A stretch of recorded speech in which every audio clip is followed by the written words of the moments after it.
Record. Okay, ready, go. My name is Denise Skinner, and I'm the Compliance Director here at Capital Caring.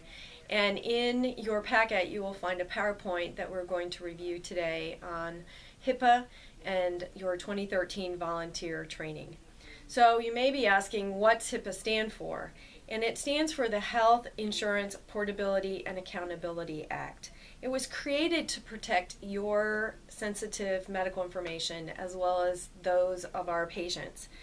In hospice, as you all know, we deal with complex patient and family issues, and confidentiality is essential to the work we do. It's the foundation block for good quality ethical care. And digital resources create ways that we can unsuspectingly compromise patients and our own HIPAA information.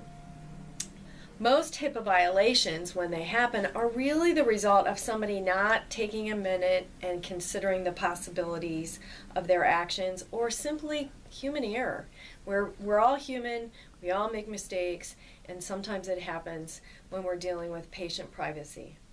There was a recent HIPAA violation in 2012-2013 with the hospice who inadvertently misplaced a laptop that wasn't encrypted with patient information, and they were fined. And you may be thinking, well, I'm a volunteer. How does this even apply to me? I don't work with medical records. I go out and see patients. But you would be surprised, and you will hopefully be surprised to learn you do have contact with what the government considers protected health information. And that is called PHI. PHI is information that is unique enough that it could lead to the identification of a patient. So some examples are somebody's name, their initials, their address, their phone number, pictures, medical record number. Those are some of the many examples of what we call PHI.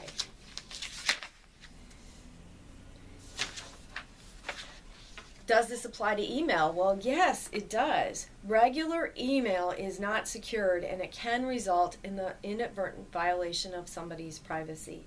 Your home computer is not a secured device, and under some circumstances could cause a HIPAA violation.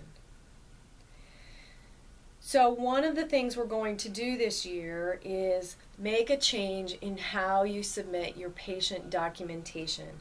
So we have 4 different ways. You can choose the way that works the best for you on how you would submit your patient visit note. One of those would be to drop it by the neighborhood you work with. Another would be to put it in an envelope and mail it to the neighborhood volunteer coordinator. You also can write your note out, fax it to the neighborhood, and then shred the note in your shredder at home. Or you can use the new encrypted email system that Capital Caring is implementing specifically for volunteers, so that your documentation can get sent in the easiest way possible. It's a vital part of our patient story and journey here, just like you're a vital part of the care we provide. A good rule of thumb with HIPAA is if you wouldn't discuss it in a public place, then without thinking it was a privacy violation, then don't write it or send it online in the regular way.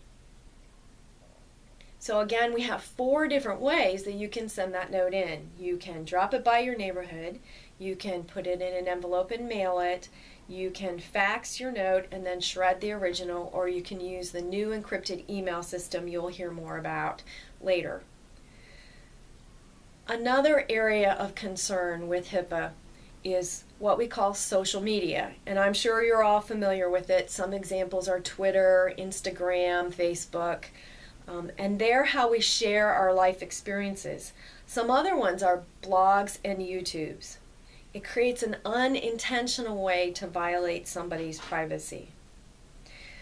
Because as a volunteer, you enter into our patients' and families' personal lives in a very careful, specific, intentional way. Sometimes our families and or their patient could consider you a friend, and they might look for you on something such as Facebook and send you a friend request.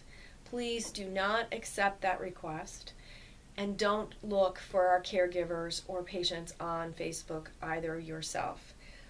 If you have a concern, just go back to the family if they send you a friend request and tell them that you're not allowed as a volunteer to accept. Even those secret Facebook groups can be considered a HIPAA violation because Facebook is not secure. And a final thought is that while what happens in Vegas stays in Vegas, when it's posted on the internet, the truth is that no matter where it goes, it can spread anywhere. So before you sit down and make a post about losing a favorite patient, please remember not to use social media for that purpose. If you have any questions about anything I've discussed here or that you read in the accompanying PowerPoint, please feel free to contact your volunteer coordinator for your neighborhood, and they will be able to answer your questions or refer you to me.